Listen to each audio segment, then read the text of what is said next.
Luis Suárez parked his luxury car in front of the club's modern training center.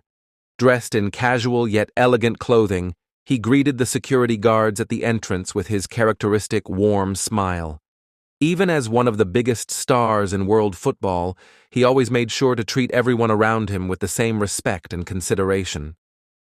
As he walked through the hallways of the sports complex, Luis noticed a cleaning employee who always arrived earlier and left later than everyone else. Her name was Francisca, a middle-aged woman with calloused hands from hard work and an always tired look, but who never stopped smiling when she crossed paths with him. "Good morning, Francisca. How are you today?" Luis asked, stopping to chat, something very few players did. "Good morning, Mr. Suárez. I'm fine, thank God," she replied, visibly surprised by the attention. "Please call me Luis. I've noticed you're always the first to arrive and the last to leave. That must be very exhausting." Francisca lowered her eyes with humility. "It's necessary, Mr. Luis. I have 3 children to raise on my own." Something in the dignity of that woman touched Luis deeply. He himself came from humble origins in Uruguay and knew what it meant to fight for survival. His thoughts were interrupted by the coach calling for the start of training, but the image of Francisca stayed in his mind throughout the session. In the following days, Luis began to observe Francisca more closely. He noticed she saved part of the cafeteria food in small containers. He also realized her clothes, though clean and well kept, were visibly worn out. One day he saw her walking to a distant bus stop carrying heavy bags. After a week of watching, Luis made a decision.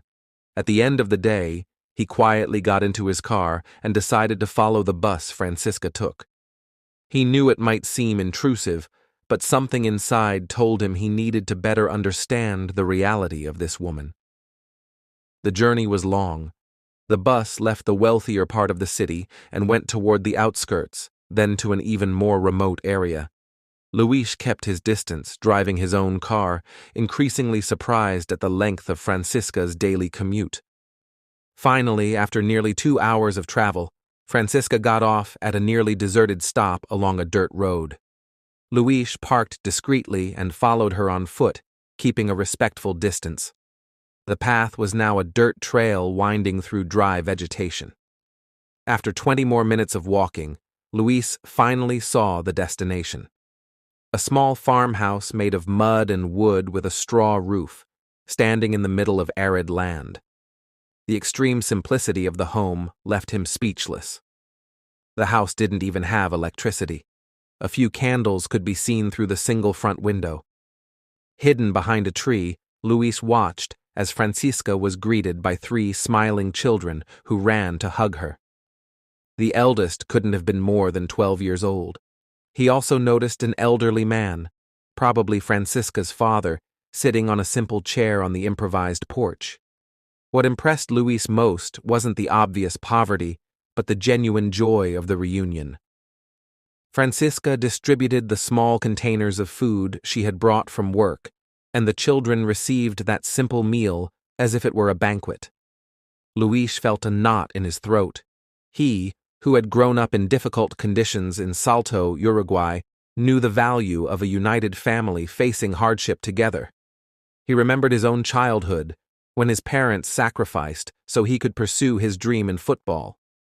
He recalled the days he cried alone as a youth player at Nacional, missing home but determined to succeed to help his family.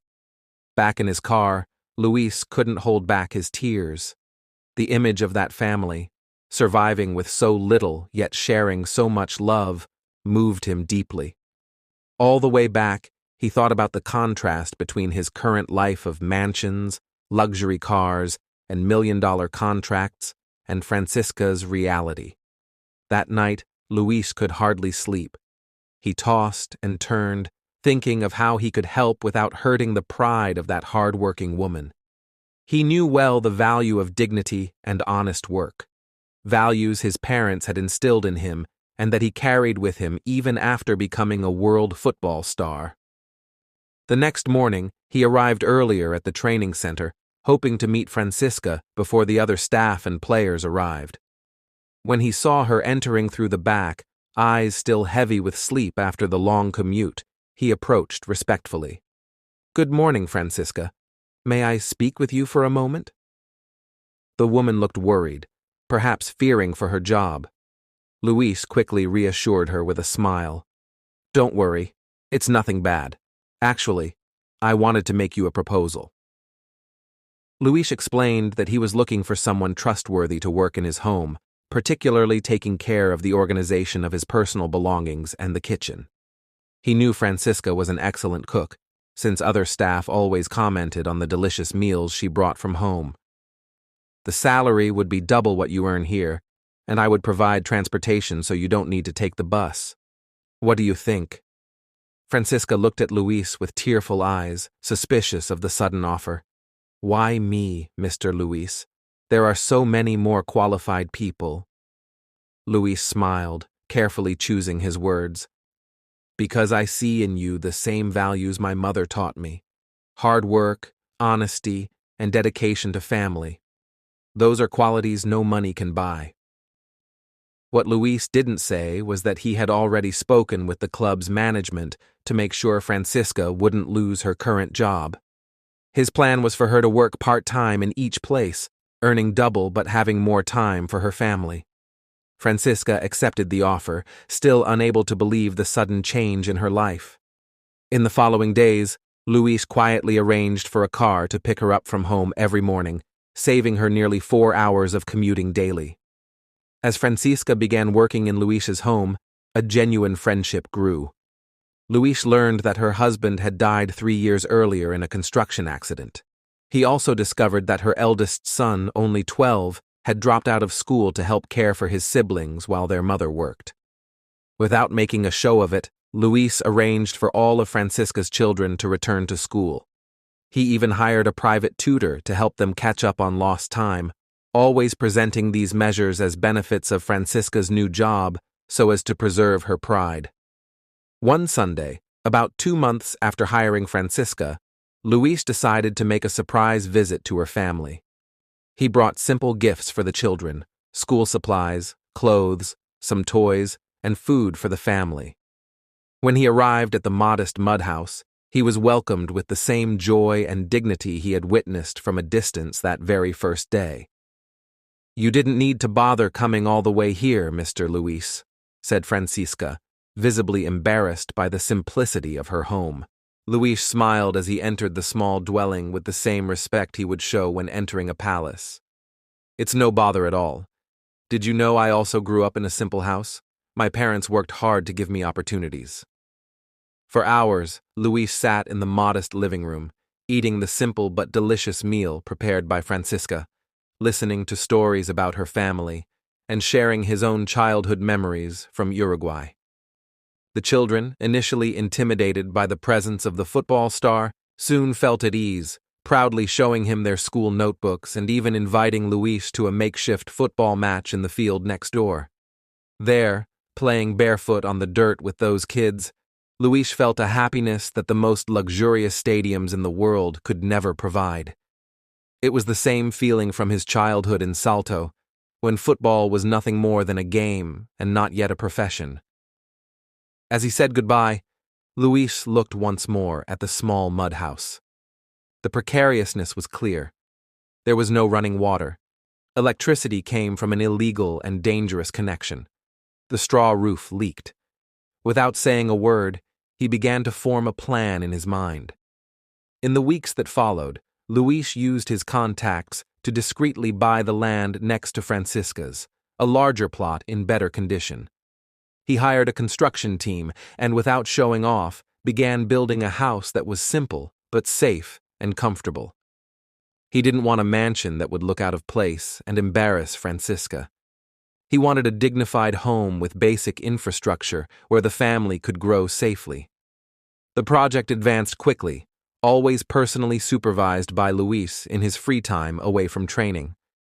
When the house was ready, he organized a small inauguration party, inviting only Francisca and her family. "I can't accept this, Mr. Luis. It's too much," said Francisca, with tears in her eyes upon seeing the new house, furnished and ready to live in. Luis gently held the calloused hands of the woman who, in just a few months, had become almost like a second mother to him. Francisca, you've given me something far more valuable than a house. You reminded me of who I am and where I come from. You reminded me of the values my parents taught me, which sometimes, in the middle of fame and money, one risks forgetting. With a trembling voice, he continued, "This house isn't a gift from me to you. It's a gift that life is giving you through me, for everything you've done and continue to do for your children, for the dignity with which you face each day. Please accept it, not for me, but for them." That moment marked not only Francisca's life, but also Luis's. In the months and years that followed, he became a constant presence in that family's life. He followed the children's school progress, celebrated birthdays, and shared simple meals on his free Sundays. To the world, Luis Suárez was still the relentless star on the pitch, the decisive striker who thrilled crowds. But to that family, he was simply Luis, the friend who showed up unannounced to play football with the kids, who brought sweets hidden in his pockets, and who listened with genuine interest to Francisca's elderly father's stories about the old days. One day, after a particularly difficult match in which Luis had scored 2 decisive goals, a reporter asked him about his motivation on the field. What made him keep fighting so fiercely, even after having achieved practically everything in football? Luis smiled thoughtfully. For a moment, images flashed in his mind of Francisca waking up at dawn to prepare breakfast for her children before facing hours of bus rides to work. He remembered the silent dignity with which she faced each day without ever complaining about her fate. "I play for those who never give up," he simply replied. "For those who wake up every day and fight not for glory or recognition, but for love. Those are the true champions." The reporter didn't understand the depth of that answer, but for Luis it made perfect sense. His career and his life had gained a new meaning since that day he decided to follow Francisca's bus.